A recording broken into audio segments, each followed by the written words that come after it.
ইরানে হামলা চালিয়ে যুক্তরাষ্ট্র কিছুই অর্জন করতে পারেনি, উল্টো ইরান যুক্তরাষ্ট্রকে সজোরে থাপ্পড় মেরেছে বলে দাবি করেছেন দেশটির সর্বোচ্চ নেতা আয়াতুল্লাহ আলী খামেনি। ইসরায়েলের সাথে যুদ্ধবিরতি কার্যকরের পর আজ প্রথম টেলিভিশন ভাষণে একথা বলেছেন খামেনি। অপরদিকে ইরান হামলাকে ঐতিহাসিক সাফল্য বলেই দাবি করেছেন মার্কিন প্রতিরক্ষা মন্ত্রী পিট হেগসেথ। ইসরায়েলের সাথে যুদ্ধবিরতি কার্যকরের পর থেকেই ইরানের সর্বোচ্চ নেতা আয়াতুল্লাহ আলী খামেনির অনুপস্থিতি নিয়ে চলছিল নানা জল্পনা কল্পনা। গেল এক সপ্তাহের বেশি সময় ধরে জনসম্মুখে আসেননি খামেনি। এতে ইরানের রাজনৈতিক অঙ্গন থেকে শুরু করে সাধারণ মানুষ সবার মধ্যেই বিরাজ করছিল উৎকণ্ঠা, অস্থিরতা।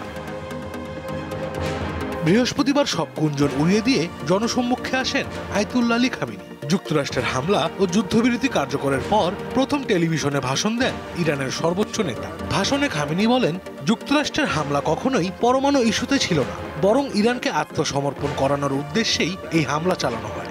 ইসরায়েলের ইহুদিবাদী শাসন ব্যবস্থাকে রক্ষা করতেই যুক্তরাষ্ট্র সরাসরি যুদ্ধে জড়িয়েছে। তবে ইরানে হামলা চালিয়ে যুক্তরাষ্ট্র কিছুই অর্জন করতে পারেনি, উল্টো ইরান যুক্তরাষ্ট্রকে কষে চড় মেরেছে বলে মন্তব্য করেন খামেনি। এ সময় ইরানকে আত্মসমর্পণ করার আহ্বান জানানোয় মার্কিন প্রেসিডেন্ট ডোনাল্ড ট্রাম্পের ব্যাপক সমালোচনা করেন খামেনি। এর আগে সামাজিক যোগাযোগ মাধ্যমে ইরানের বিরুদ্ধে বিজয় অর্জনের দাবি করেন ইরানের এই সর্বোচ্চ নেতা। খামেনির ভাষণের কিছুক্ষণ পরই ইরানে হামলা নিয়ে সংবাদ সম্মেলন করেন মার্কিন প্রতিরক্ষা দপ্তর পেন্টাগন, যেখানে ইরানের পারমাণবিক স্থাপনাগুলোতে হামলাকে যুক্তরাষ্ট্রের ঐতিহাসিক সাফল্য হিসেবে অভিহিত করেন মার্কিন প্রতিরক্ষা মন্ত্রী পিট হেগসেথ। হামলায় ইরানের পরমাণু কর্মসূচির ব্যাপক ক্ষয়ক্ষতির কথাও জানান তিনি।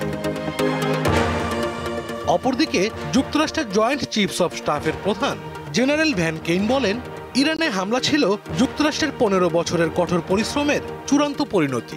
ভূগর্ভস্থ ফোর্দো পারমাণবিক কেন্দ্রে হামলা করতে বিশেষভাবে বাংকার বিধ্বংসী বোমা তৈরি করা হয়েছিল বলে জানান কেইন।